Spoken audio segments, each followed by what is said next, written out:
முருகன் ஏன் பழனிக்கு போனார் தெரியுமா? பொதுவா நம்ம எல்லாருமே சொல்ற ஒண்ணு, முருகன் அப்படிங்கிறவர் ஒரு தமிழ் கடவுள். அந்த ஈசனோட இரண்டாம் மகன் நாரதர் உருவாக்குன ஒரு சின்ன கழகத்தால தான் பழனிக்கு போனாரு அப்படின்னு. ஆனா இந்து மித்தாலஜில என்ன சொல்லியிருக்காங்க அப்படின்னா, ஒரு தடவை நாரதர் ரொம்பவே சக்தி வாய்ந்த ஒரு அரிய மாம்பழத்தை சிவபெருமான் கிட்ட கொடுத்திருக்காரு. அப்ப உடனே முருகனும் விநாயகரும் இந்த பழம் எனக்கு தான் வேணும் அப்படின்னு ரெண்டு பேருமே சிவன் கிட்ட கேட்டிருந்திருக்காங்க.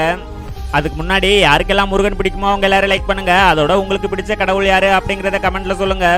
இதெல்லாம் இருக்க உடனே சிவனும் பார்வதியும் இந்த பிரச்சனையை முடிவுக்கு கொண்டு வரதுக்காக முருகன்கிட்டையும் விநாயகர்கிட்டையும் உங்க ரெண்டு பேர்ல யார் முதல்ல உலகத்தை சுத்தி வரீங்களோ அவங்களுக்கு தான் இந்த அரிய பழம் அப்படின்னு சொல்லியிருக்காங்க. உடனே முருகனும் ஒரு நொடியில உலகத்தை சுத்தி வரேன் அப்படின்னு சொல்லிட்டு தன்னோட வாகனமான மயில் மேலே ஏறி பறந்திருக்காரு.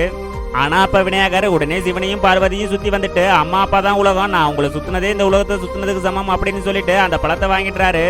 அப்ப இதையெல்லாம் பார்த்த முருகன் ரொம்பவே கோபத்தோட சிவனையும் பார்வதியும் பார்த்து, தலைப்பிள்ளை தான் செல்லப்பிள்ளை, இளைய பிள்ளை எடுப்பார் கைப்பிள்ளை அப்படிங்கிறத காமிச்ச உங்களோட இனி ஒரு நொடி கூட இருக்க மாட்டேன் அப்படின்னு சொல்லிட்டு தனக்குன்னு தனி ஒரு உலகம், தனக்குன்னு தனி ஒரு மக்கள்னு அவர் கோபப்பட்டு போன அந்த ஒரு இடம் தான் பழனி.